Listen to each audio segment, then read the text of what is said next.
And in fact, Donald Trump did accept that there could be eventual casualties. We don't know if there has been any so far in the attacks carried out by Iran. But Professor Swaran Singh, Netanyahu framed these strikes as Iranians and an attempt to help Iranians overthrow tyranny.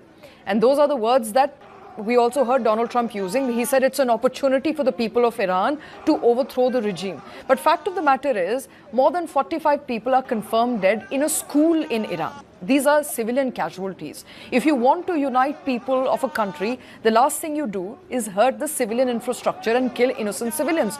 That's exactly what, some of these strikes have done. Absolutely. In fact, such a collateral damage is only going to, make sure that the regime will use it to build up national support and prepare the nation for a long haul in that sense of responding to United States. But it's interesting that during a couple of months back, when protests in Iran were at their peak, happening in almost all provinces of Iran, and the same President Trump had said, help is on the way. He's not using that language anymore. He's talking of asking Iranians themselves to treat this as their hour of their freedom at their hand. He's asking them to take over. In that sense, he's expecting Iranians to do things by themselves, which I think that ideal moment is gone, because these protests have been subdued over a period of time. And now Iran is perhaps fairly prepared, and there is enormous confusion about claims of safety of President Pezeshkian and Supreme Leader Khamenei. Reports are saying that the defense minister, as you mentioned, is killed. They are even saying IRGC commander is killed. Iran is denying those claims, etc., etc. But fact is, Iran has responded to, I think, 7 or 8 places already in the whole region. And this region put together has up to 40,000 Americans in 13 bases.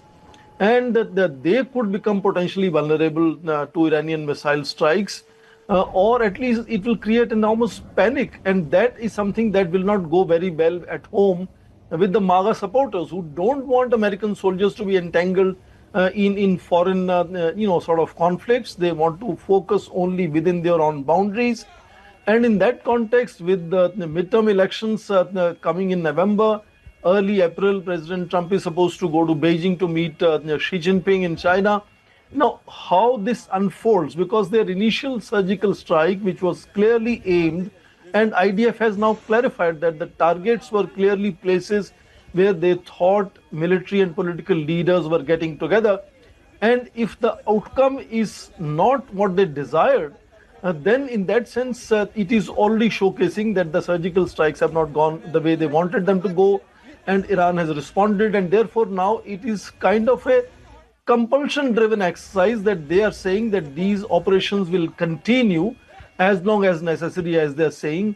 And they're calling it major combat operations. I remember Russians were calling their operations in Ukraine as military operations.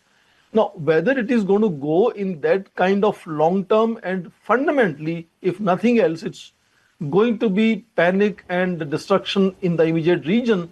But this is also, region from where countries like China and India depend for enormous amount of energy imports. Absolutely. Energy disruptions, airline disruptions, it's going to cause enormous trouble to several other countries, I assume, in that sense.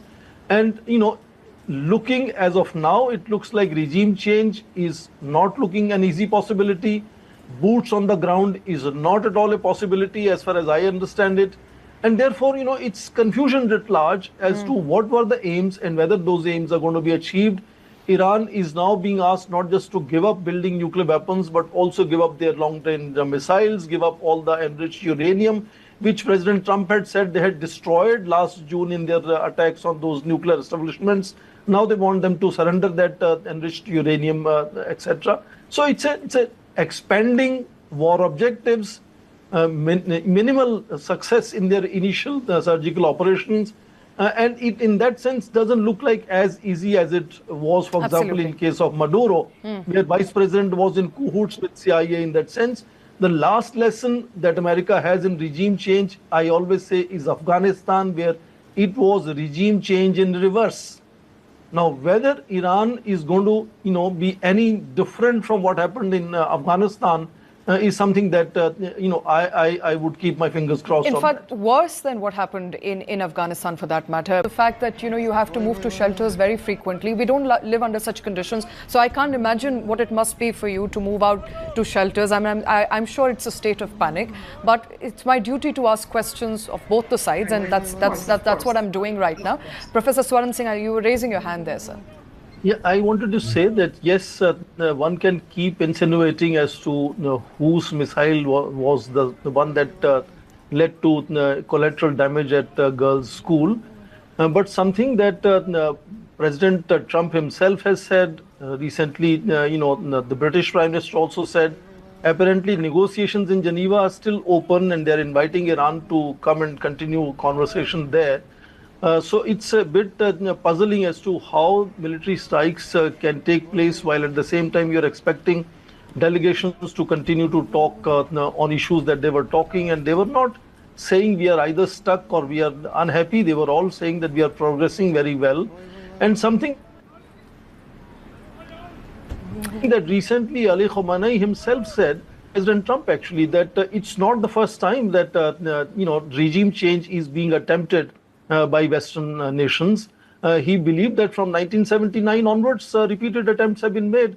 So, hold this effort to, impose stringent sanctions to create a nuclear deal and then to walk away from nuclear deal. Apparently, those initiatives that regime change have not delivered so far. Neither today's strikes delivered any such outcome, apparently.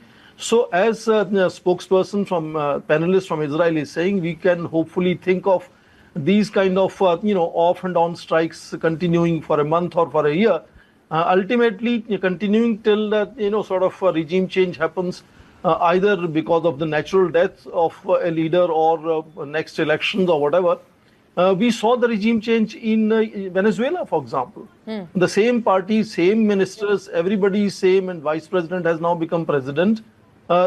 Is that something that is a possibility, if you allow me to ask the Israeli panelists? Absolutely, absolutely. Avital, when it comes to regime change, what does Israel really have in mind here? Because we are not